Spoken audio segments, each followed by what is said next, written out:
हमारे साथ बातचीत करें बीजेपी सांसद जगदम्बिका पाल जी। सर, जिस तरह से नोटिफिकेशन जारी हुआ जातिगत जनगणना को लेकर, उसको लेकर अब राजनीति शुरू हो गई है। कांग्रेस कह रही है कि इसमें तो जातिगत जनगणना का उल्लेख ही नहीं है, कहीं सरकार का यूटर्न तो नहीं है। राजनीति कौन कर रहे हैं? ये जाति जनगणना की मांग बरसों से थी। कांग्रेस यूपीए की सरकार में भी लगातार देश में जाति जनगणना की मांग उठ रही थी, लेकिन आज ये ऐतिहासिक निर्णय भी लिया है तो श्री नरेंद्र मोदी के सरकार ने लिया और एक टाइम बाउंड गृह मंत्री श्री अमित शाह जी ने उसको रिलीज किया है। उन्होंने डेट बता दी है। कल 16 तारीख को उसका नोटिफिकेशन जारी हो गया है। 1 अक्टूबर से 26 से हिली एरिया में भी शुरू हो जाएगा। 1 मार्च 2027 तक सारे आंकड़े आ जाएंगे। 34 लाख कर्मचारी और अधिकारी इसमें लगेंगे, घर घर जाएंगे, ट्रांसपेरेंट है। अब ये तो स्वागत योग्य कदम है।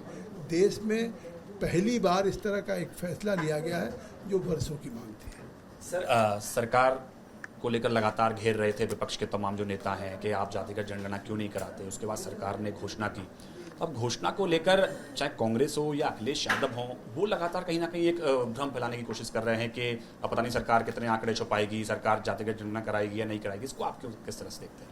मुझे लगता है भारत के गृह मंत्री श्री अमित शाह जी ने इसकी घोषणा की सरकार की तरफ से और उन्होंने पूरा डिटेल एक शेड्यूल दिया है।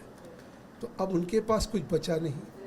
तो स्वाभाविक है कि जैसे लोकसभा के चुनाव में कहते थे संविधान बदल दिया जाएगा, आरक्षण खत्म हो जाएगा, उनको लगता था उनके हाथ से तोते उड़ गए। कभी जिंदगी में उन्होंने सपने में सोचा नहीं था कि बीजेपी एनडीए की सरकार ये फैसला लेगी। तो अब ये फैसला ले लिया है।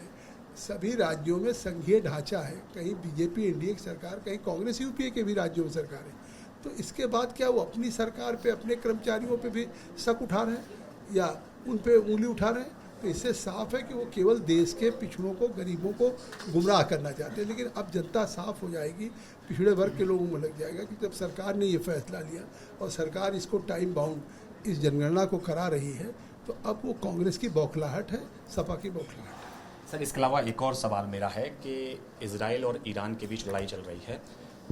धन्यवाद हमसे बात करने के लिए। साथ पवन गौड़, एबीपी न्यूज़ दिल्ली।